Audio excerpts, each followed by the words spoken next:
Hello everyone, स्वागत है आपका नए वीडियो में। आज के वीडियो में हम बात करेंगे बॉन्डिंग के बारे में।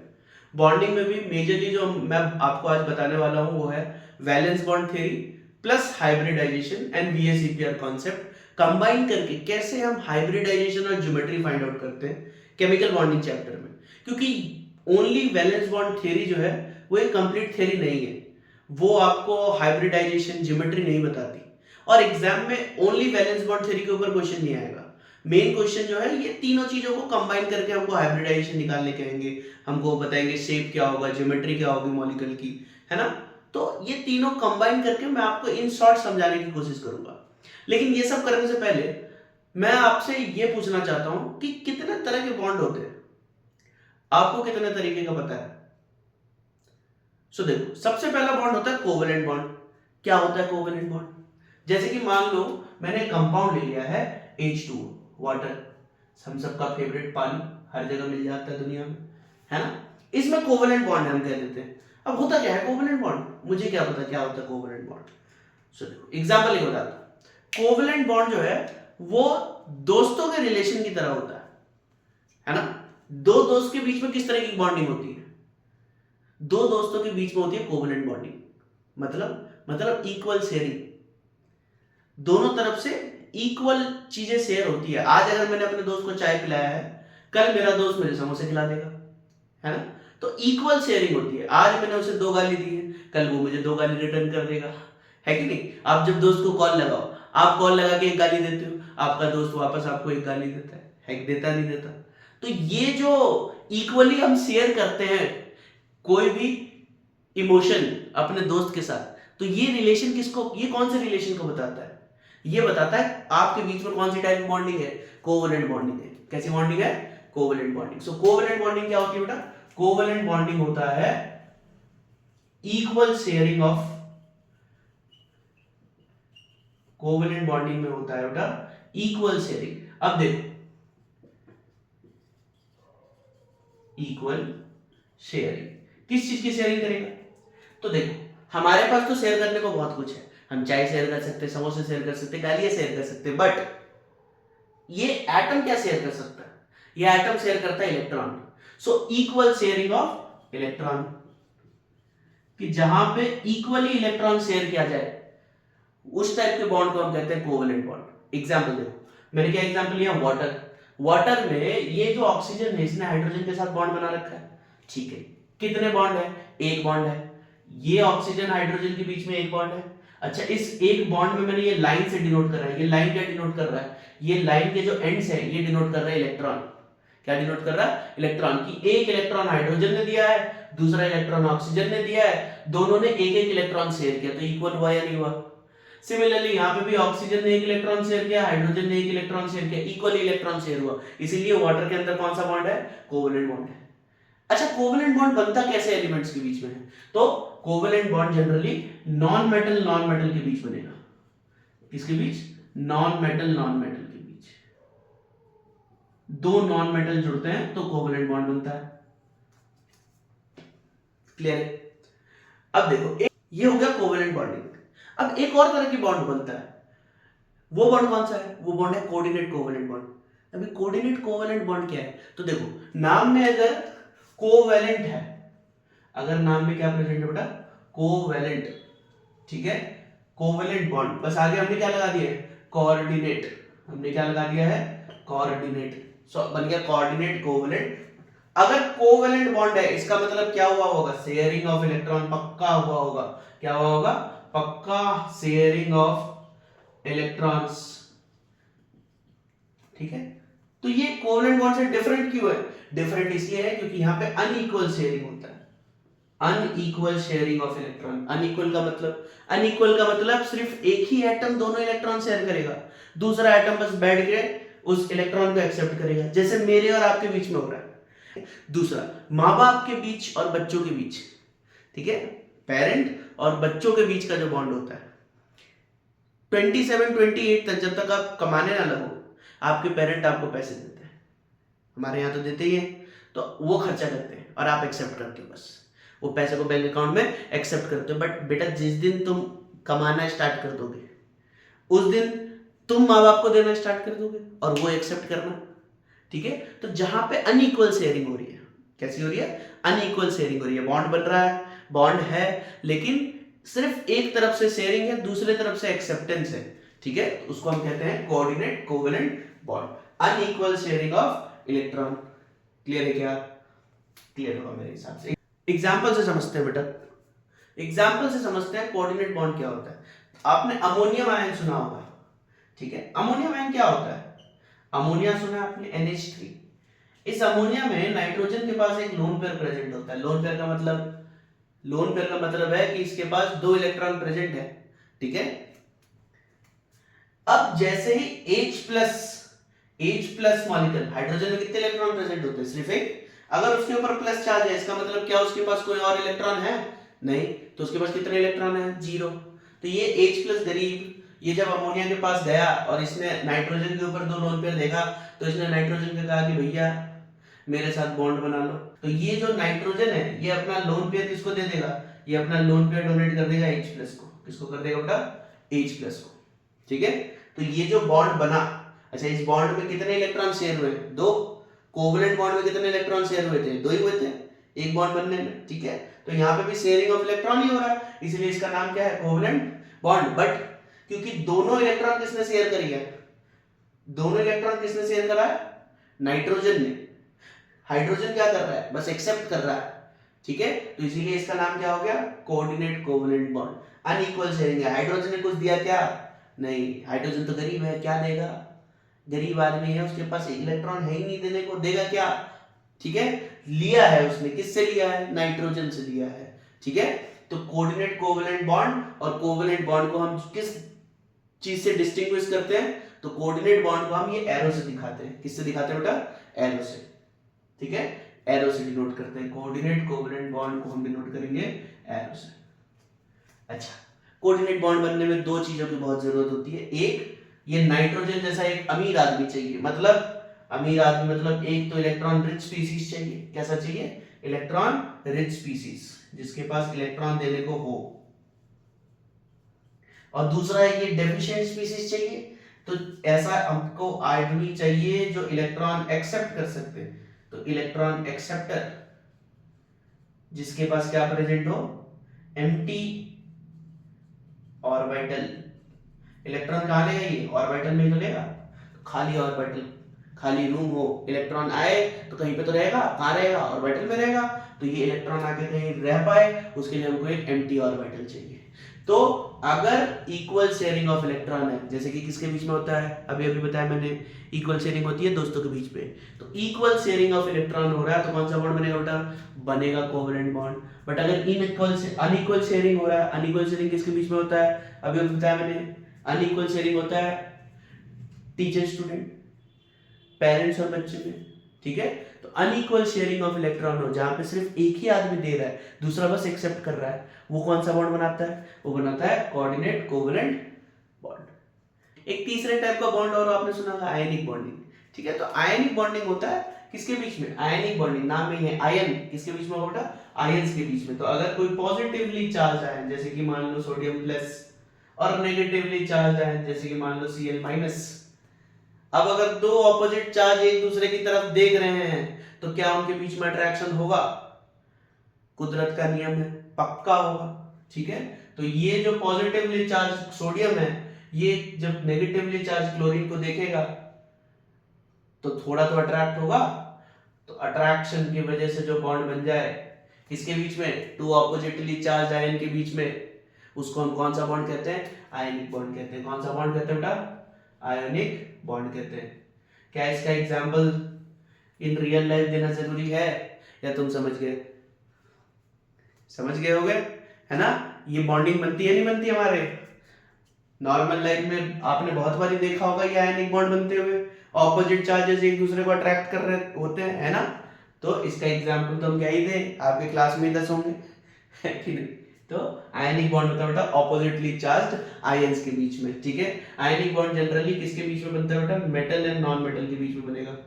मेटल एंड नॉन मेटल के बीच में आयनिक बॉन्ड बनता है, ठीक है। तो ये तो हो गया 3 टाइप के bond, covalent bond, coordinate covalent bond, and ionic bond. अभी हमको वीबीटी पढ़ना है, हमको क्या पढ़ना है, वैलेंस बॉन्ड थ्योरी पढ़ना है, हमको हाइब्रिडाइजेशन पढ़ना है और हमको वीएसईपीआर पढ़ना है। सो देखो बेटा, अब हम पढ़ने वाले हैं कोवलेंट बॉन्डिंग के बारे में, ठीक है। तो इसके अंदर हम पढ़ेंगे वीबीटी, उसके बाद हम वीबीटी थोड़ा सा एक्सप्लेन करके हाइब्रिडाइजेशन की तरफ चलेंगे और फिर हम क्वेश्चंस कैसे करना है वो अप्रोच देखेंगे। वैलेंस बॉन्ड थ्योरी क्या कहता है, तो फर्स्ट पॉइंट जो वैलेंस बॉन्ड थ्योरी कहता है वो ये है कि कोवलेंट बॉन्ड तभी फॉर्म होगा when atomic orbitals with proper orientation shows overlapping, मतलब जब दो एटॉमिक ऑर्बिटल्स के बीच में क्या हो जाए, ओवरलैपिंग। अब ये वर्ड आपको बहुत ध्यान से याद रखना कि वैलेंस बॉन्ड थ्योरी के अकॉर्डिंग ओवरलैपिंग, ओवरलैपिंग किसके बीच में हो रहा है, एटॉमिक ऑर्बिटल्स ओवरलैप कर रहे हैं, मिक्स हो जा रहे हैं एटॉमिक ऑर्बिटल, ठीक है। और यही पॉइंट ऑफ डिफरेंशिएशन है किसका, वैलेंस बॉन्ड थ्योरी और हाइब्रिडाइजेशन का जो कॉन्सेप्ट हम बाद में पढ़ेंगे। तो ये पॉइंट याद रखना कि according to valence bond theory atomic orbitals will overlap. जितना ज्यादा ओवरलैपिंग होगा, ओवरलैपिंग का मतलब समझ लो मिक्सिंग, ठीक है। तो जितनी ज्यादा मिक्सिंग होगी उतनी अच्छी बॉन्ड बनेगी आपके दोस्तों के बीच में, आपकी बीच में। स्ट्रॉन्गर बॉन्ड कब होता है, कौन आपका सबसे अच्छा दोस्त होता है, जिसके साथ आप ज्यादा मिक्स हो सकते हो, जिसके साथ आप ज्यादा फ्रीली रह सकते हो, ठीक है। तो जितनी ज्यादा मिक्सिंग होगी उतनी स्ट्रॉन्गर बॉन्ड बनेगा। तो वही है, greater the extent of overlapping greater will be the strength of bond, ठीक है। थर्ड पॉइंट है कि द एटॉमिक ऑर्बिटल जो ओवरलैप कर रहे हैं उनकी एनर्जी ऑलमोस्ट सिमिलर या सेम होनी चाहिए, ठीक है। सो दो ऑर्बिटल जब बॉन्ड बना रहे हैं, दोनों ऑर्बिटल की एनर्जी आइदर सेम हो या ऑलमोस्ट नियर अराउंड सेम हो, ठीक है, तभी बॉन्ड बन सकता है। दूसरा पॉइंट कि अगर हम कोवलेंट बॉन्ड बना रहे हैं तो atomic orbital should have one unpaired electron, the atomic orbital should have one unpaired electron, ठीक है। And if you are making coordinate covalent bond, then atomic orbital of one element will be fully filled and the other will be empty, ठीक है। तो क्या क्या चार point से important जो आपको याद रखने। पहला पॉइंट ये है कि वैलेंस बॉन्ड थ्योरी के according atomic orbitals will overlap to form bond, ठीक है। It can be covalent bond, it can be coordinate covalent bond. दूसरा पॉइंट ये है कि जितनी बेटर ओवरलैपिंग होगी, जितनी बेटर मिक्सिंग होगी उतना स्ट्रॉन्गर बॉन्ड बनेगा। So greater the extent of overlapping greater will be the strength of your bond. Third point है जो एटॉमिक ऑर्बिटल आपस में ओवरलैप करेंगे उनकी एनर्जी अप्रोक्सीमेटली सेम होनी चाहिए, नियरली सेम होनी चाहिए, ठीक है। एंड वो एटॉमिक ऑर्बिटल अगर कोवेलेंट बॉन्ड बना रहा है, कौन सा बॉन्ड बेटा, वापस से मैं आपको बता दो कौन सा बॉन्ड, कोवेलेंट बॉन्ड। यहां पे हम कोवेलेंट बॉन्ड की बात कर रहे हैं। अगर वो कोवेलेंट बॉन्ड बना रहा है तो उन एटॉमिक ऑर्बिटल के अंदर कितने इलेक्ट्रॉन रहने चाहिए, one unpaired electron should be present, एक अनपेयर्ड इलेक्ट्रॉन, ठीक है। एंड फोर्थ पॉइंट है if atomic orbital is forming coordinate covalent bond, one atom should have fully filled orbital and दूसरा एटम एम्प्टी होना चाहिए, उसका ऑर्बिटल कैसा होना, एम्प्टी होना, ताकि वो क्या कर सके, वो एक्सेप्ट कर सके इलेक्ट्रॉन को। मेरे हिसाब से ये पॉइंट्स क्लियर होंगे। ये चार पॉइंट्स कौन देता है हमको, बीबीटी देता है। इसके अंदर हम ओवरलैपिंग के बारे में भी पढ़ते हैं कि किस किस टाइप की ओवरलैपिंग हो सकती है। मैं आपको शॉर्ट में बताता हूँ थोड़ा सा ओवरलैपिंग के बारे में। दो टाइप की ओवरलैपिंग मेजरली आपको पढ़ना है। एक तो आपको पढ़ना है एक्सियल ओवरलैपिंग, एक्सियल ओवरलैपिंग,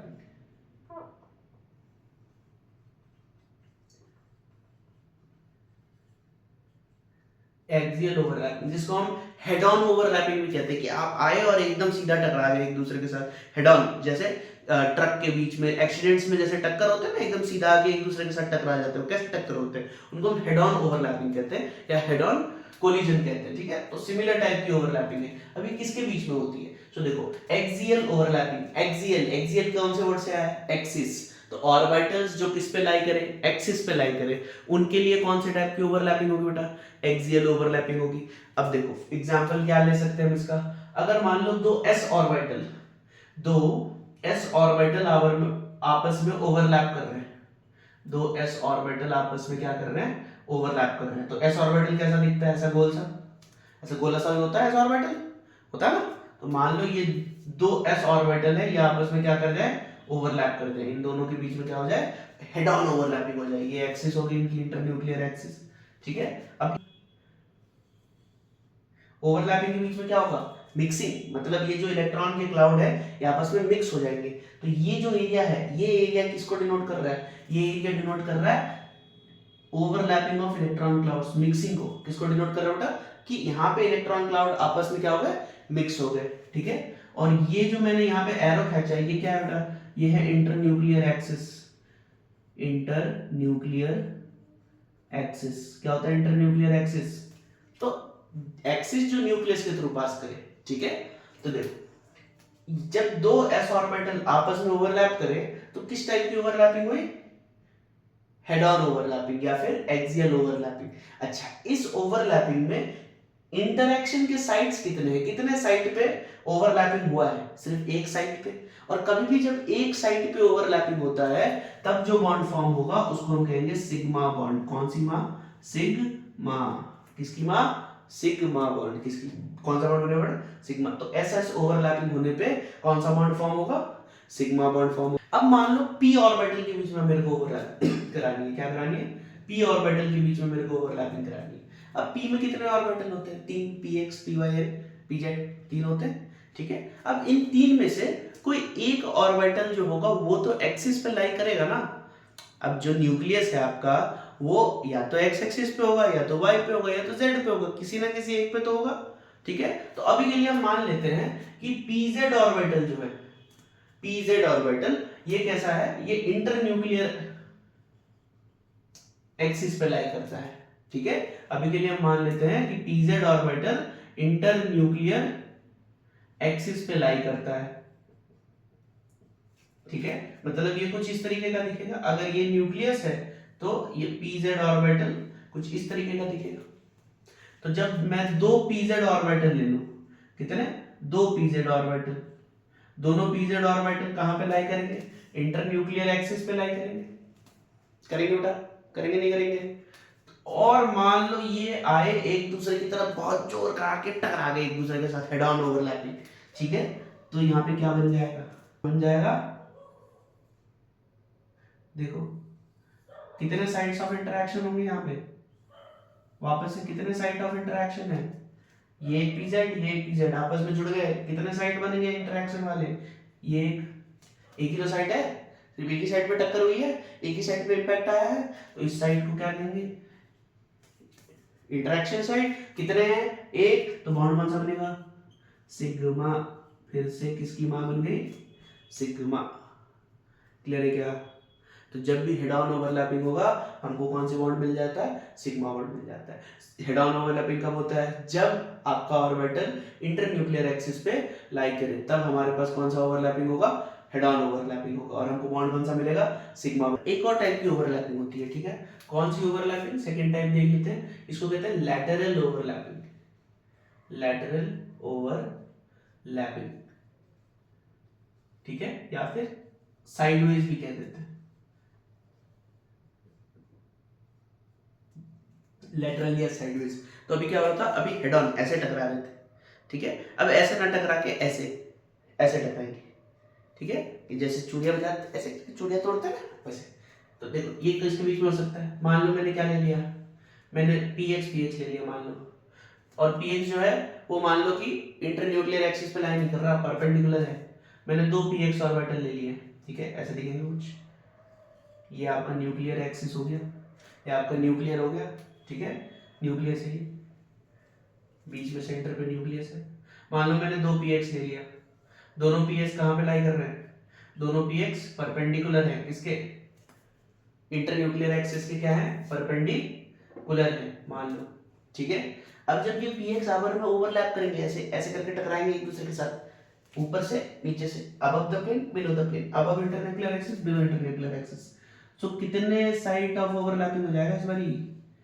हमारे कितना साइड हो जाएगा? इतने दिख रहे तुमको? 2 हो जाएंगे ना? 2 नहीं हो जाएंगे? एक अबव द प्लेन हो जाएगा और एक बिलो द प्लेन हो जाएगा, तो 2 हो जाएगा, ठीक है। और जब भी ऐसे 2 साइड्स ऑफ इंटरेक्शन हो तो ये कौन सा बॉन्ड होता है? कौन सा होता है? इसको कहते हैं पाई बॉन्ड। क्या कहते हैं? Pi bond. क्लियर है क्या? जब लैटरल ओवरलैपिंग होगा कौन सा बॉन्ड बनेगा, पाई। लैटरल ओवरलैपिंग में कितने साइड्स ऑफ इंटरेक्शन होंगे, दो, एक अबव द इंटरन्यूक्लियर एक्सिस, एक below the internuclear axis. Clear है? जैसे एग्जांपल हमने लिया पी एक्स, या फिर क्या हो जाए और पी वाई। ठीक है, सिमिलरली डी के केसेस में भी क्या हो जाएंगे, पाई बॉन्ड्स बन जाएगा। जब डी ओवरलैप करे किसके साथ, पी के साथ, मान लो पी के साथ डी ओवरलैप कर रहा है तो भी पाई बॉन्ड बन सकता है। ठीक है, तो हम अभी शॉर्ट में समझ रहे हैं, तो अभी शॉर्ट में ये समझो कि जब साइडवेज ओवरलैपिंग होगा तो हमको कौन सा बॉन्ड मिलता है बेटा, पाई बॉन्ड, और जब हेड ऑन ओवरलैपिंग होगा तो हमको क्या मिलेगा, सिग्मा बॉन्ड। ये हमको किसने बताया, ये हमको बताया वैलेंस बॉन्ड थ्योरी ने। किसने बताया, वैलेंस बॉन्ड थ्योरी ने। अभी देखो बेटा, मैंने आपको पहले ही बोल दिया था कि वैलेंस बॉन्ड थ्योरी अकेला जो है आपको करेक्ट बॉन्ड पैरामीटर्स एक्सप्लेन नहीं कर पाएगा। ठीक है, बॉन्ड पैरामीटर्स क्या होते हैं, bond angle, bond length, bond strength, इन सब के बारे में करेक्ट इंफॉर्मेशन हमको वीबीटी नहीं देता। ठीक है, तो हम पहले एग्जांपल से समझते हैं कि इसकी दिक्कत क्या है। ठीक है, क्यों नहीं दे पा रहा है। तो देखो मैं एग्जांपल ले लेता हूँ CH4 का और मैं अप्लाई करूंगा valence bond theory. According to valence bond theory CH4 में कैसे बॉन्डिंग होनी चाहिए थी। सो इसमें जो सेंट्रल एटम है वो कौन है, कार्बन। तो बॉन्डिंग जो है, ये जो ओवरलैपिंग होगा, ये बॉन्डिंग कार्बन में हम चेक करेंगे। ये इसका सेंट्रल एटम है, तो कार्बन की कॉन्फ़िगरेशन क्या होती है, 1s2 2s2 2p2। ठीक है, इसका ऑर्बिटल कुछ इस तरीके का दिखेगा, 2s2 2p2। अच्छा, एक पॉइंट और याद रखो कि बॉन्डिंग हमेशा जो वैलेंस ऑर्बिटल होंगे वो जनरली बॉन्डिंग में पार्ट लेते हैं, आउटर मोस्ट ऑर्बिटल। तो इसका सेकंड सेल जो है वो आउटर मोस्ट सेल है, तो सेकंड सेल के इलेक्ट्रॉन जो है वो बॉन्डिंग में पार्ट लेंगे। तो ऐसा कुछ कॉन्फ़िगरेशन होगा, 2s और 2p। ये 2s है, ये 2p है।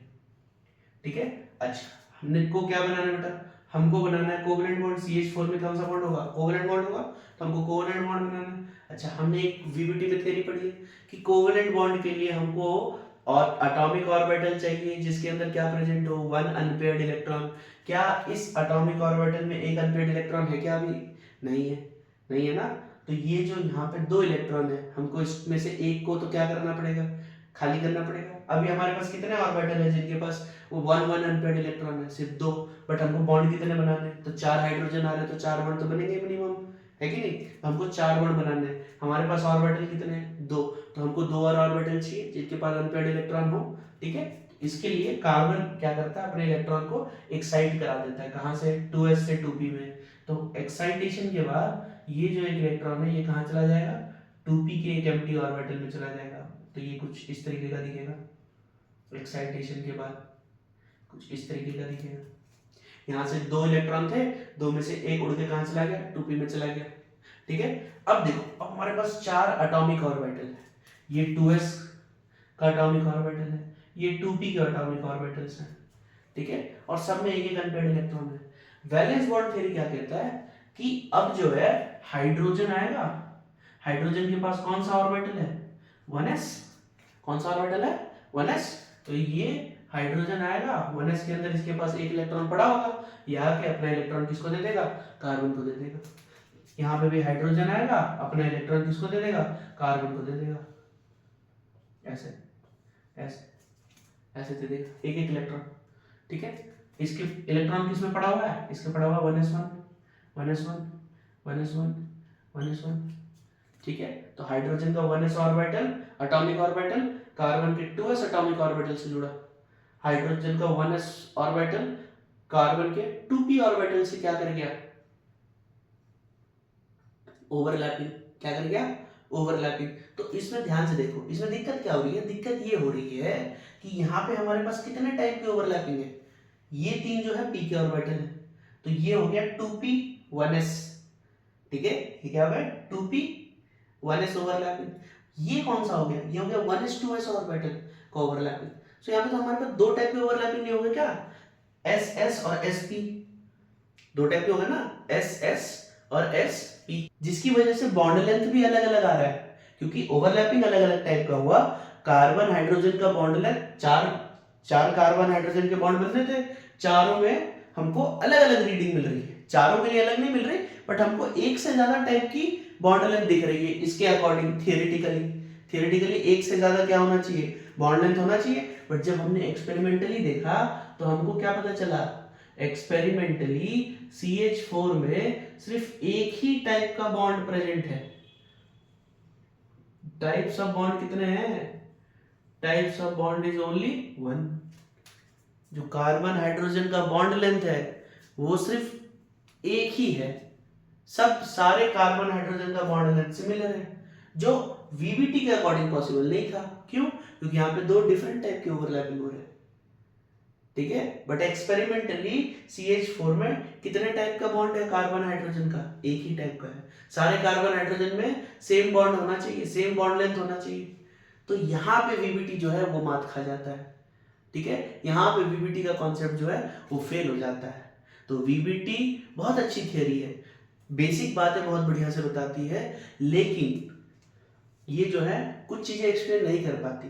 जब हम हेटेरो एटॉमिक मॉलिक्यूल्स एक्सप्लेन करते हैं तो VBT जो है कुछ चीजें एक्सप्लेन नहीं कर पाती, ठीक है। उसमें से एक पॉइंट क्या होता है, ये बॉन्ड पैरामीटर एक्सप्लेन नहीं कर पाती।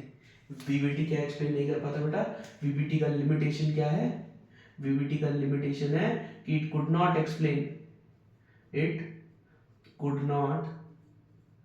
Explain bond parameters. Bond parameters क्या हो सकता है, क्या होता है, बॉन्ड पैरामीटर होता है bond length, bond angle, bond order, bond strength, ये सारी चीजें एक्सप्लेन नहीं कर पाती। एक और पॉइंट था, एक और पॉइंट क्या है कि ऑक्सीजन जो है, ऑक्सीजन मॉलिक्यूल क्या होगा बालक, ऑक्सीजन मॉलिक्यूल होगा O2। According to VBT dia आ रहा था, बट एक्चुअल में जब एक्सपेरिमेंटली देखा गया तो oxygen molecule was found to be paramagnetic.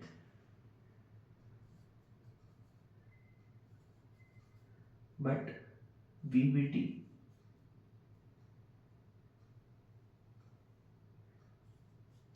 according to VBT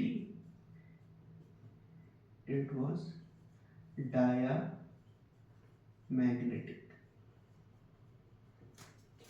So oxygen molecule according to VBT diamagnetic आता है, बट एक्सपेरिमेंटली पाया गया कि ऑक्सीजन मॉलिक्यूल जो है वो तो पैरामैग्नेटिक है। तो ये दो पॉइंट जो था वो क्या है, लिमिटेशन है। किसका लिमिटेशन है, वो लिमिटेशन है वैलेंस बॉन्ड थ्योरी का। तो यहाँ VBT जो है, इस पॉइंट तक VBT बिल्कुल सही है। यही होता है कि कार्बन का इलेक्ट्रॉन एक्साइड करता है, 2p में चला जाता है। इसके आगे हमने VBT में क्या पढ़ा था कि हाइड्रोजन का एटॉमिक ऑर्बिटल आएगा और डायरेक्टली किस पे अटैक कर देगा, 2s और 2p पे अटैक कर देगा, ठीक है। तो यहीं पे अगर हम स्लाइड चेंज कर दे और एक नया कॉन्सेप्ट ले आए, कौन सा कॉन्सेप्ट, तो कॉन्सेप्ट का नाम है हाइब्रिडाइजेशन। कौन सा कॉन्सेप्ट, हाइब्रिडाइजेशन। क्या होता है हाइब्रिडाइजेशन, इन शॉर्ट बताऊं तो मिक्सिंग ऑफ ऑर्बिटल्स की इंटरमिक्सिंग, आपस में मिक्स हो जाना, इंटरमिक्सिंग ऑफ ऑर्बिटल्स, आपस में ऑर्बिटल्स क्या हो जाना, मिक्स हो जाना। हमको क्या चाहिए, हमको चाहिए कि कार्बन हाइड्रोजन एक ही टाइप का बॉन्ड बनाए, तो उसका बॉन्ड लेंथ भी एक ही टाइप का होगा। तो यहाँ पे हम हाइब्रिडेशन की कॉन्सेप्ट लगा देते हैं। हाइब्रिडेशन का कॉन्सेप्ट क्या कहेगा, तो ये सिंपल कहता है कि देखो ये जो एटॉमिक ऑर्बिटल है कार्बन का, इसके ऊपर हाइड्रोजन डायरेक्टली अटैक नहीं करेगा, इससे पहले एक और स्टेप होता है। वो कौन सा स्टेप होता है, तो ये जो s ऑर्बिटल है, p ऑर्बिटल है कार्बन का, ये पहले आपस में मिक्स हो जाएंगे। क्या हो जाएंगे, ये आपस में मिक्स हो जाएंगे, ये s और p आपस में मिक्स हो जाएंगे और ये क्या बना लेंगे, ये बना लेंगे हाइब्रिड ऑर्बिटल्स। क्या बनाएंगे, हाइब्रिड ऑर्बिटल। तो ये एटॉमिक ऑर्बिटल था, ये क्या था बेटा, 2s atomic orbital, 2p atomic orbital, ये आपस में मिक्स हो गए और मिक्स होके इन्होंने क्या बना लिया, इन्होंने बना लिया हाइब्रिड ऑर्बिटल। क्या बना लिया, हाइब्रिड ऑर्बिटल। अभी हाइब्रिड ऑर्बिटल का नाम क्या है, कितने बनेंगे, तो सिंपल, यहाँ पे कितने एटॉमिक ऑर्बिटल आपस में जुड़े हैं, एक s का और 3 p का, तो टोटल ऑर्बिटल कितने जुड़े हैं, 4। तो total number of hybrid orbital भी कितने बनेंगे, 4, 1 2 3 4, कितने बनेंगे, 4। अब ये हाइब्रिड ऑर्बिटल की खासियत क्या है, खासियत ये है कि इन चारों हाइब्रिड ऑर्बिटल की एनर्जी क्या होगी, सेम होगी, शेप क्या होगी, सेम होगी, सारे के सारे एक तरह ही दिखते हैं, सिमिलर ही दिखेंगे। कैसे दिखेंगे, सिमिलर ही दिखेंगे। क्लियर है क्या? दूसरा पॉइंट, इसका नाम क्या है, इन चारों हाइब्रिड ऑर्बिटल का नाम क्या है? तो सिंपल है भैया, कितने एस ऑर्बिटल जुड़ रहा है, एक, लिख दो एस। कितने पी ऑर्बिटल्स हैं, एक दो तीन, 3p, तो एस पी थ्री। तो इस हाइब्रिड ऑर्बिटल का नाम क्या है, sp3। ये sp3 ऑर्बिटल है, ये भी एक sp3 हाइब्रिड ऑर्बिटल, ये भी एक sp3 हाइब्रिड ऑर्बिटल, ये भी एक sp3 हाइब्रिड ऑर्बिटल।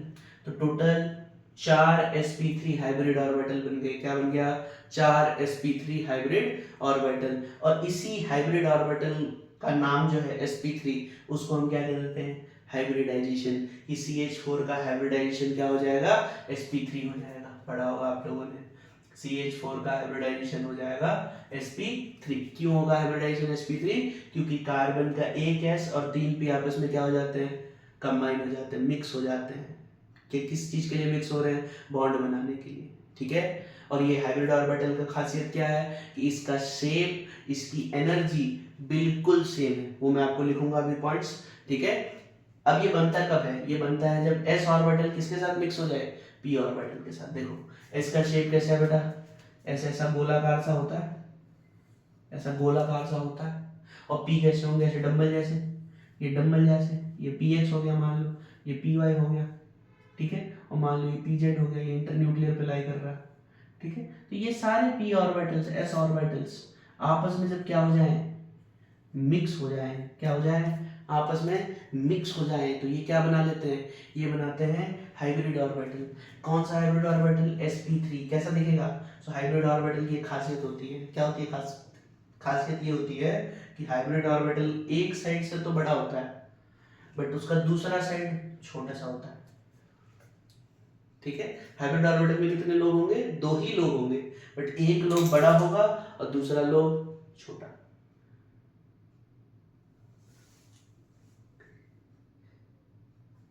क्लियर है, एक लोग बड़ा रखना है, दूसरा छोटा। ऐसे कितने बनेंगे, 4 बनेंगे। sp3 कितने बने, 4। तो ये एक sp3 का हाइब्रिड ऑर्बिटल है, ऐसे ही 4 बन जाएंगे। और चारों की शेप क्या होगी, सिमिलर। यहाँ पे तो सिमिलर नहीं बना है, बट ये सेम है। ठीक है, इसका शेप सेम है, इसकी एनर्जी सेम है, इसका सब कुछ सेम है।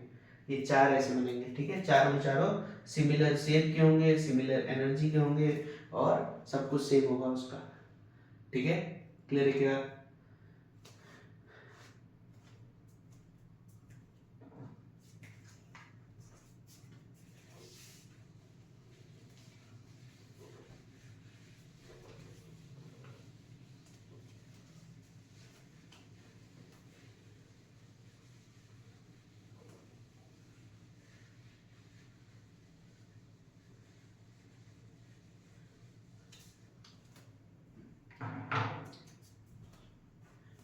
अब जो मैंने हाइब्रिड ऑर्बिटल बनाया था, वो हाइब्रिड ऑर्बिटल स्पेस में अपने आप को एक स्पेसिफिक अरेंजमेंट में, एक स्पेसिफिक ज्योमेट्री में अरेंज कर लेता है। ठीक है, कितने थे हमारे पास, 4 थे ना, तो ऐसे 4 ऑर्बिटल्स, हाइब्रिड ऑर्बिटल आपस अपने आप को स्पेस में ऐसे अरेंज कर लेंगे। ये 4 बड़े वाले लोग हो गए और 4 ऐसे छोटे वाले लोग। अच्छा, याद रखना है कि बड़े वाले लोग जो है वही सिर्फ बॉन्ड बनाने में काम आ रहा है।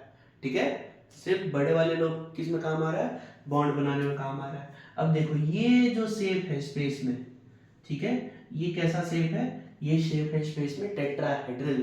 तो यहां से हमको शेप भी मिल गया, ये शेप कैसा होगा, टेट्राहेड्रल। ये जब लोग अपने आप को अरेंज करते हैं स्पेस में, तो किस शेप में अरेंज करते हैं बेटा, टेट्राहेड्रल शेप में अरेंज करते हैं। इसीलिए CH4 की ज्योमेट्री क्या होती है, टेट्राहेड्रल होती है। कैसी होती है, टेट्राहेड्रल। अब जो ये लोब्स हैं, इन लोब के साथ कौन बॉन्ड बना लेगा, इस लोब के साथ हाइड्रोजन बॉन्ड बनाएगा। अब इस लोब की हाइब्रिडाइजेशन कैसी है, sp3। सब में क्या क्या प्रेजेंट है, सब में एक एक इलेक्ट्रॉन है बेटा, सब में एक एक इलेक्ट्रॉन है। ये सारे क्या है, ये सारे sp3 हाइब्रिड ऑर्बिटल हैं। लिख देता हूँ यहाँ sp3 sp3 sp3 sp3। ठीक है, इनके साथ कौन बॉन्ड बनाएगा, तो इनके साथ हाइड्रोजन बॉन्ड बनाएगा। कौन बॉन्ड बनाएगा? हाइड्रोजन बॉन्ड बनाएगा। तो हाइड्रोजन आएगा अपना गोल वाला ऑर्बिटल लेके और यहाँ पे बॉन्ड बना लेगा।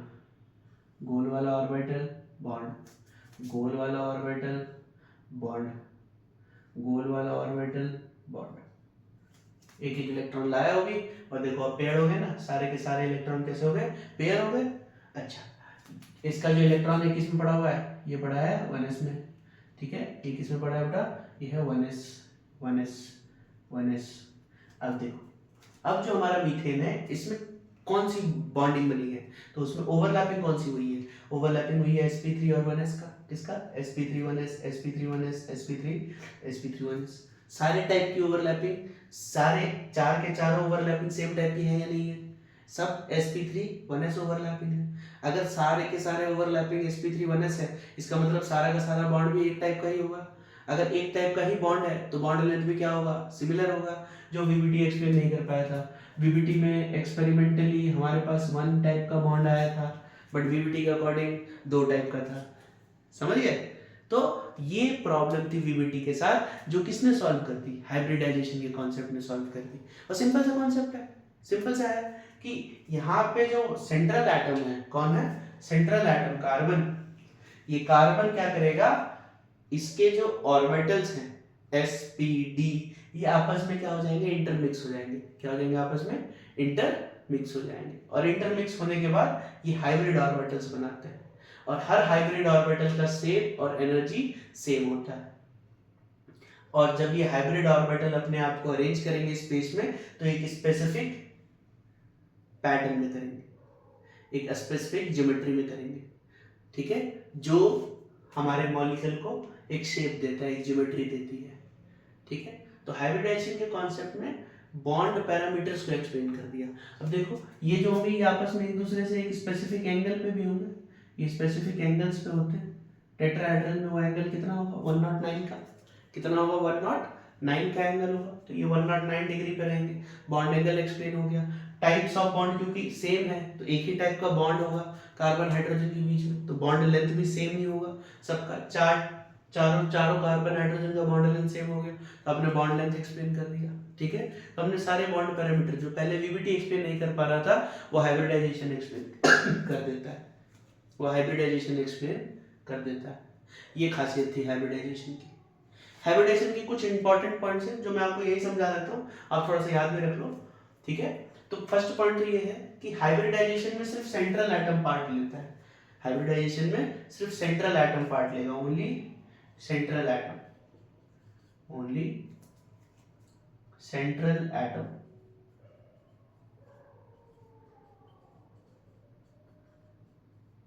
टेक्स पार्ट इन हाइब्रिडाइजेशन, ठीक है।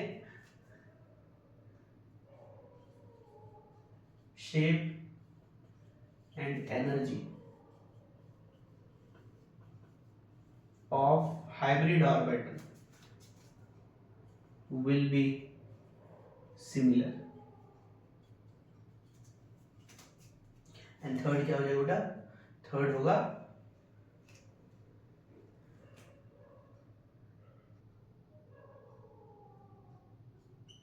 Hybridisation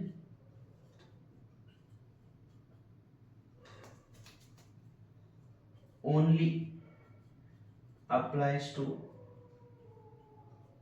sigma bond. हाइब्रिडाइजेशन की वजह से सिर्फ सिग्मा बॉन्ड पे हाइब्रिडाइजेशन अप्लाई। पाई बॉन्ड जो है वो हाइब्रिडाइजेशन की वजह से नहीं बनता, पाई बॉन्ड हाइब्रिडाइजेशन में टेक पार्ट नहीं करता। Only sigma bond will form using hybridisation का कॉन्सेप्ट। और भी कुछ एक्सेप्शंस है वो हम आगे अलग वीडियोस में पढ़ेंगे। अभी के लिए हम नॉर्मल शॉर्ट में वीबीटी हाइब्रिडाइजेशन का कॉन्सेप्ट सीख रहे हैं, तो अब यार इतना पॉइंट ही समझिए। अब आपने जो है अलग अलग टाइप के स्ट्रक्चर ज्योमेट्री देखा होगा, है ना। जैसे मैं आपको एग्जांपल देता हूँ, अगर मान लो आपका हाइब्रिडाइजेशन के बाद जो हाइब्रिड ऑर्बिटल बना है वो sp बना है। कैसा बना है? sp। तो sp की वजह से जो शेप आता है वो होता है लीनियर शेप। कैसा शेप होगा? लीनियर। sp ऑर्बिटल आपस में कैसे अरेंज हो जाएंगे? ऐसे, एक बिगर ऑर्बिटल स्मॉलर, दूसरा दूसरा ये स्मॉलर, दूसरा ये बिगर, ऐसे लीनियरली आपस में अरेंज हो गए। लीनियरली अरेंज हुए जिसकी वजह से हमको कैसा शेप मिला? लीनियर शेप मिला। कैसा शेप मिला? लीनियर। मान लो ये हमारा सेंट्रल एटम है ए और ये हमारा टर्मिनल एटम है बी, ठीक है। सिमिलरली अगर आपका हाइब्रिडाइजेशन sp2 है तो शेप हो जाता है ट्राइगोनल प्लेनर। ये शेप्स आपको याद रखने हैं। ट्राइगोनल प्लेनर, सेंटर में ए आएगा और आपको एक ट्राइंगल बना देना है।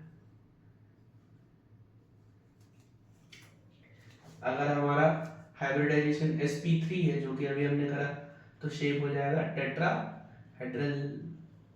Tetrahedral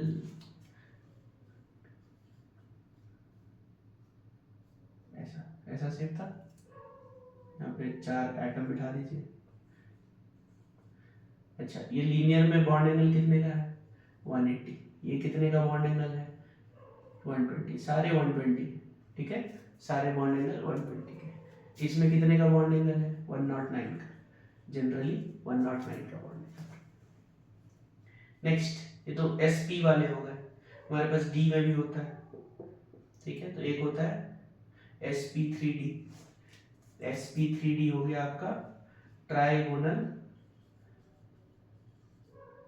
bipyramidal.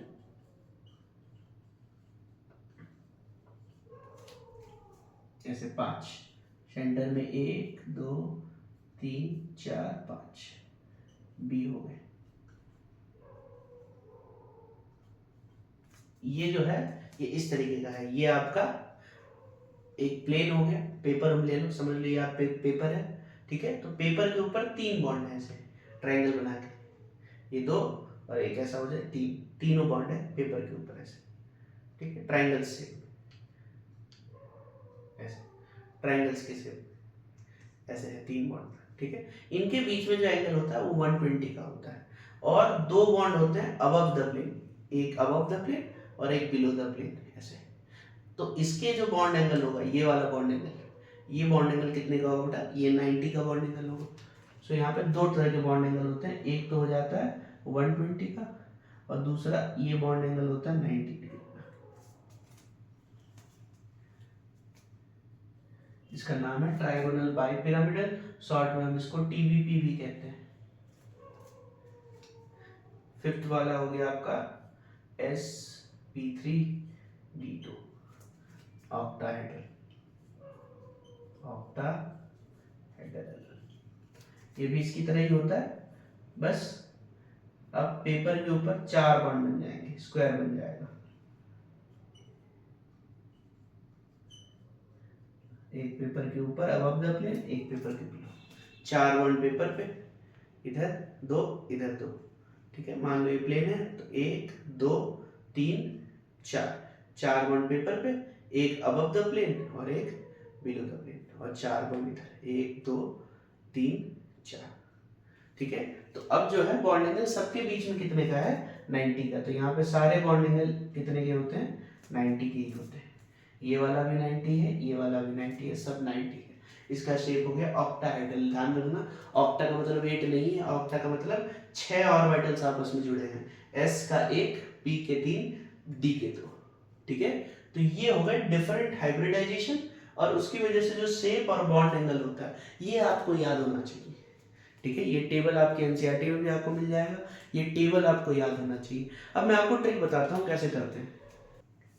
अब हर बारी जो है वो इलेक्ट्रॉनिक साइड करके डब्बा बना के फिर हम हाइब्रिडाइजेशन निकालें, वो पॉसिबल नहीं है। तो हम ट्रिक देख लेते हैं कि कैसे हमको करना है। तो आपको सबसे पहले क्या निकालना होता है? स्टेरिक नंबर निकालना है। क्या निकालना है? Steric number. क्या होता है स्टेरिक नंबर? तो स्टेरिक नंबर होता है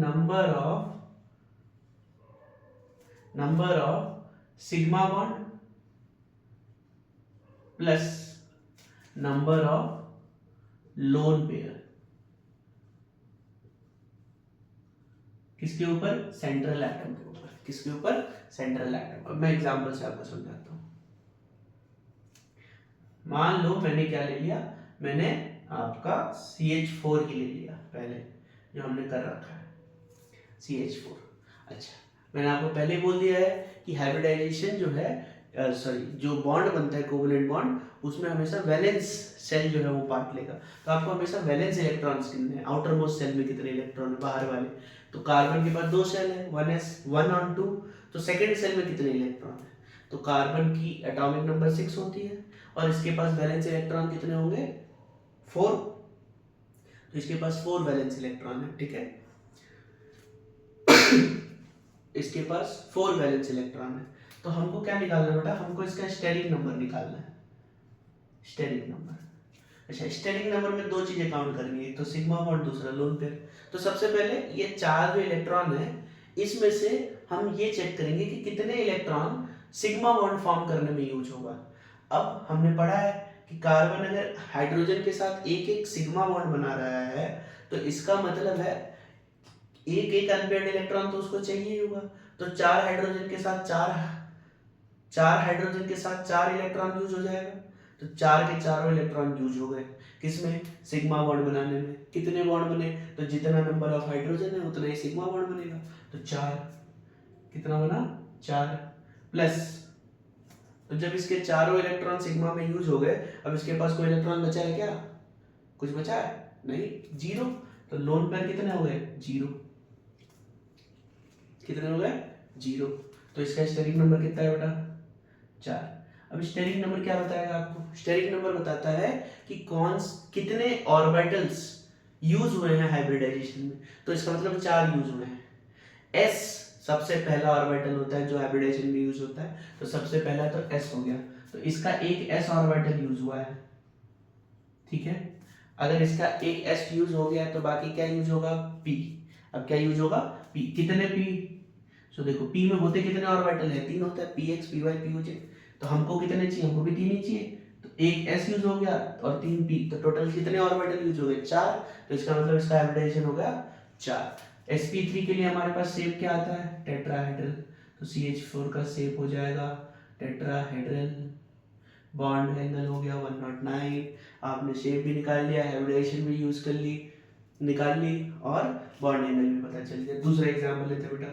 दूसरा एग्जांपल मान लो मैंने बेरिलियम क्लोराइड ले लिया, BeCl2, BeCl2, ठीक है। अब बेरिलियम का एटॉमिक नंबर क्या होता है? 4 होता है बेरिलियम का एटॉमिक नंबर, BeCl2। इसका बेरिलियम क्या प्रीवियस नोबल गैस कौन सा है? पहले बेरिलियम से पहले कौन सा नोबल गैस आता है? हीलियम। उसका एटॉमिक नंबर क्या होता है? 2। तो इसके एटॉमिक नंबर से अगर आप हीलियम का एटॉमिक नंबर माइनस कर दो, मतलब 4 से अगर आप 2 माइनस कर दो तो कितने इलेक्ट्रॉन बचेंगे? 2 इलेक्ट्रॉन। वही इसका वैलेंस इलेक्ट्रॉन है। तो बेरिलियम के पास कितने वैलेंस इलेक्ट्रॉन है? 2, ठीक है। 2 इलेक्ट्रॉन इसके पास वैलेंस। फिर से हम क्या निकालेंगे बेटा? Steric number. क्या निकालेंगे? Steric number. कितना वैलेंस इलेक्ट्रॉन है? 2 वैलेंस इलेक्ट्रॉन्स है, ठीक है। अब देखो इसको कितना सिग्मा बॉन्ड बनाना है, तो कितने क्लोरीन है? 2 क्लोरीन है। तो 2 क्लोरीन के साथ एक एक बॉन्ड तो बनाएगा, तो टोटल इसको कितने सिग्मा बॉन्ड बनाने पड़ेंगे? 2। और 2 बॉन्ड बनाने में 2 इलेक्ट्रॉन तो यूज होगा ही होगा। तो ये दोनों इलेक्ट्रॉन यूज हो गए, तो नंबर ऑफ सिग्मा बॉन्ड हो गया 2। और क्योंकि दोनों इलेक्ट्रॉन यूज हो गया, अब इसके पास कितने इलेक्ट्रॉन बचे? 0। 2 प्लस 0 यानी कि 2। इसका मतलब इसके कितने ऑर्बिटल्स यूज हुए हैं हाइब्रिडाइजेशन में? 2। सबसे पहला s, और दूसरा क्या हो जाएगा? फिर s में एक ही ऑर्बिटल होता है, वो हमने यूज कर लिया। बाकी क्या बचा? p। फिर क्या आएगा? p। तो sp मतलब शेप हो गया इसका लीनियर और एंगल हो गया 180। समझ गए? और एक करते हैं बेटा। PCl5 ले लेते हैं। क्या ले लेते हैं? PCl5, ठीक है। PCl5 फास्फोरस का एटॉमिक नंबर 15 कितना होता है? 15। फास्फोरस से पहले कौन सा नोबल गैस आता है? नियॉन। उसका एटॉमिक नंबर कितना होता है? 10, ठीक है। ध्यान से सुनना, फास्फोरस का एटॉमिक नंबर 15, उससे पहले कौन सा नोबल गैस है? नियॉन। उसका एटॉमिक नंबर कितना है? 10। 15 माइनस 10 5। इसका मतलब फास्फोरस के पास कितने वैलेंस इलेक्ट्रॉन है? 5। फास्फोरस के पास कितने वैलेंस इलेक्ट्रॉन है? 5, ठीक है। अब देखो इसको कितने बॉन्ड बनाना है? 5 बॉन्ड बनाना है। कितने बनाना है इसको? 5। तो नंबर ऑफ सिग्मा बॉन्ड तो 5 हो गए बेटा। उसके पास इलेक्ट्रॉन कितने थे? 5। और सिग्मा बॉन्ड कितना बना लिया इसने 5, फिर कितना बचा 0 0, यानी कि इस बार कितने ऑर्बिटल्स यूज हुए हैं 5 ऑर्बिटल। सबसे पहला s, उसके बाद p, p में कितने ऑर्बिटल्स होते हैं 3, तो हम 3 p यूज कर लेंगे sp3, टोटल कितने हो गए 4। अब p खत्म हो गया तो अब क्या यूज होगा d, p खत्म हो गया तो d, यही आपको पता होना चाहिए। s में एक ऑर्बिटल होता है, p में 3 होते हैं, और उसके बाद d में कितने होते हैं 5, लेकिन उतना अपने को चाहिए नहीं होता, हम तो 1 2 3 इतने में खत्म हो जाते हैं हमारा हाइब्रिडाइजेशन। ठीक है, तो ये हो गया PCl5, क्या हाइब्रिडाइजेशन sp3d, 5 यूज हुआ है, यानी कि इसका शेप हो जाएगा ट्राइगोनल बाई पिरामिडल TBP। कैसा शेप हो जाएगा TBP। क्लियर है?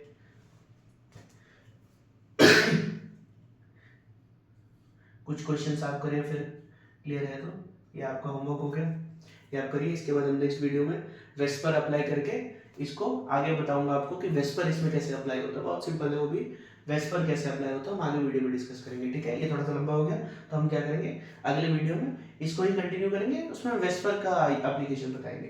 तब तक के लिए आप 2-3 क्वेश्चन मैं आपको देता हूँ, आप करके रखिएगा। एक SF6 हो गया, दूसरा आपका ये BF3, ठीक है, इसके बाद SF6, BF3, SF4, ये 3 आपका होमवर्क है, इसको हम आगे कंटिन्यू करेंगे नेक्स्ट वीडियो में। ठीक है बेटा, चलो बाय, मिलते हैं नेक्स्ट वीडियो में, तब तक इसको सॉल्व करो।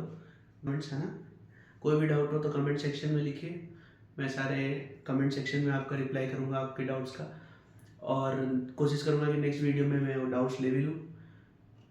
चैनल सब्सक्राइब करें, यूट्यूब चैनल पे जाएं और वीडियो का इंतज़ार करें, मैंने वीडियो अपलोड भी कर रखा है। Thank you so much for watching the video, bye.